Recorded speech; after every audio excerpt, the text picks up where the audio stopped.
What's going on? What's going on? Welcome to the Spreaker.com. What's going on? What's happening?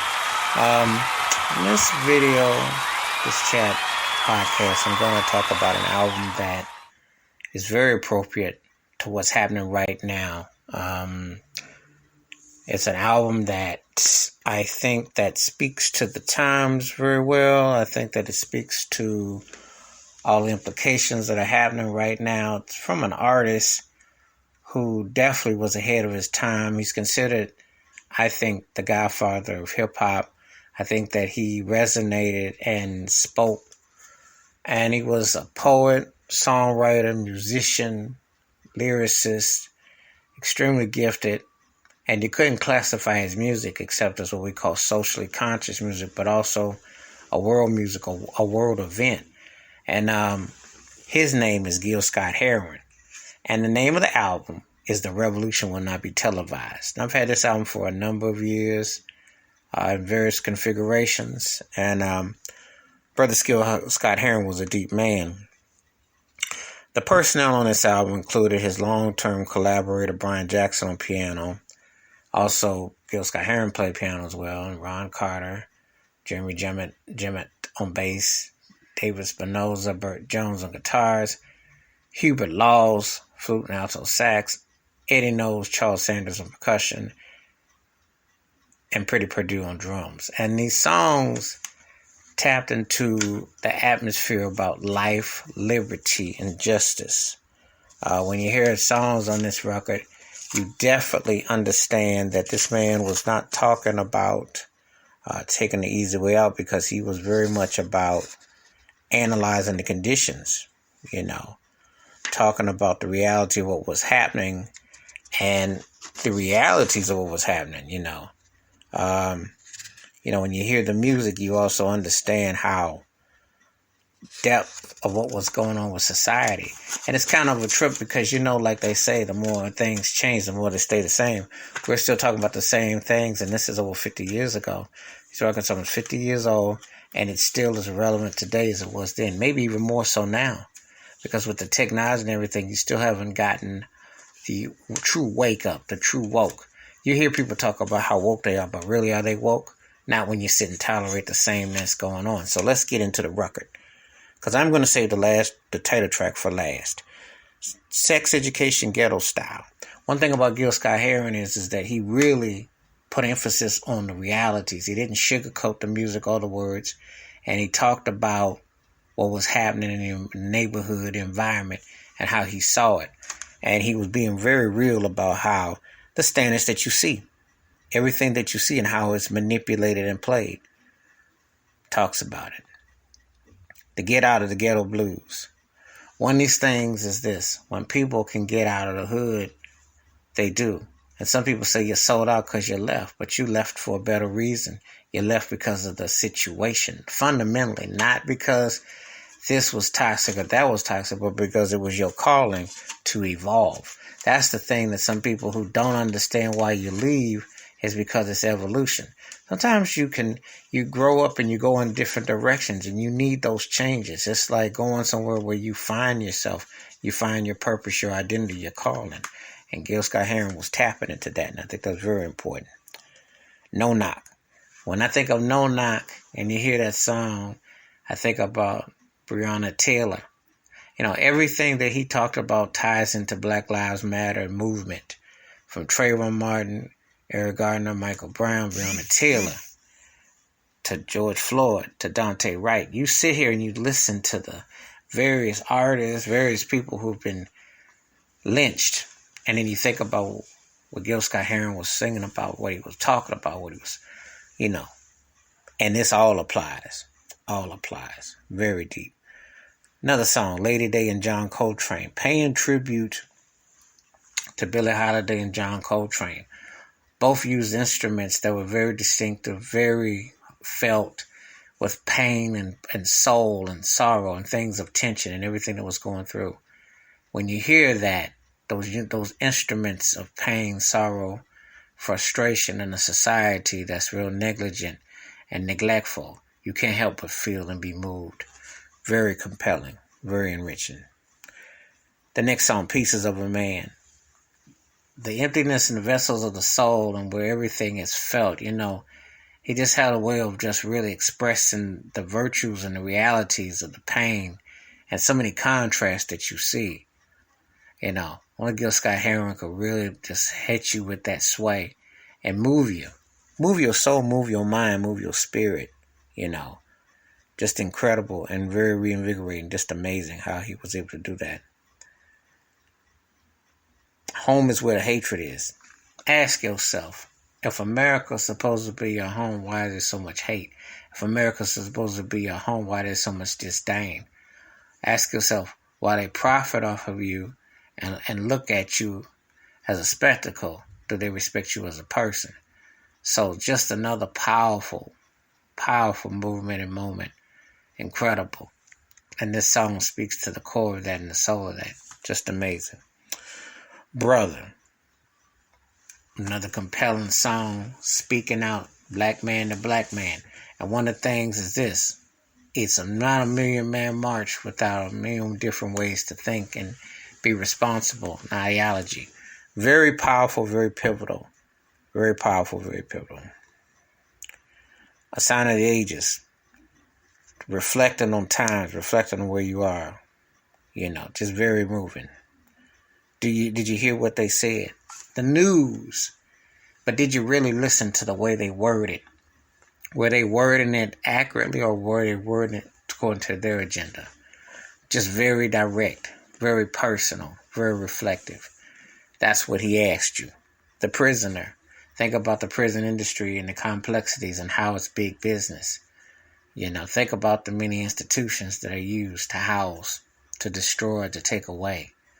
Profitable. And America boasts and brag about that in another form that leads to that. The needle's eye. Another song. Think about how those objects are used to control and dictate the mind and the spirit and the soul. Very real. On Down You Fall. His titles and his songs were just really straightforward. They didn't really, one thing about it is that he cut to the chase. And that's what we ask for. Don't sugarcoat the situation because it's one of those things that you can't help but feel the pain. You can't help but feel the reality. You obviously know the disdain in the air, but you can't help but feel it. And you need to understand what it all means and what it's all saying and how it all plays itself out. So that's another compelling song and title right there. Save the Children. Very much heartfelt, very much a reality, and also the future. And if you don't do right by what you have in existence, you have no future. It's just the ugly created monster of savagery and also will be disdain and how it gets away. And how you see so much deja vu of how this particular time in the middle of the year of a pandemic, social distancing and hatred and police brutality, all these things merge, the snowball effect. And then you wonder what becomes next. That's what Gil Scott-Heron was theming at. Uncovering the mask. Uncovering it all right before you. No mystery and no weird effects. Just the reality of what you see and how it impacts the future and where it will be. Just all those things that really speaks to all that's so true and true. Next one, I think I'll call it Morning. You look at this. It's been a cast over cloud over evening, afternoon, etc. Can we re-hit the restart button and can we come together with something that makes sense? Very compelling. Very compelling. Very enduring and get your attention. Very much so. The next song, Whitey on the Moon. One of the most honest songs you can ever imagine. Whitey wants to go to the moon. I'm watching CNN the other night. Chris Cuomo's talking about Mars. It looks like an android up there dancing upon many miles away from Earth. And for all the technology and the spacing and the crafting and thematrics and everything that you get, can't solve nothing on this earth. Go along, get along. But they always find a way to get you on the moon. They always find a way to romanticize planets and stars, things that you see in the skies that you look so far away from.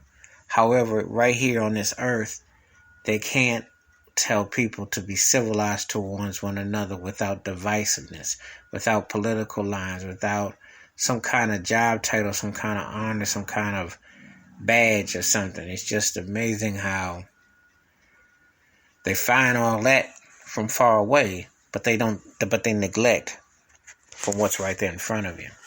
Can't see the forest for the trees.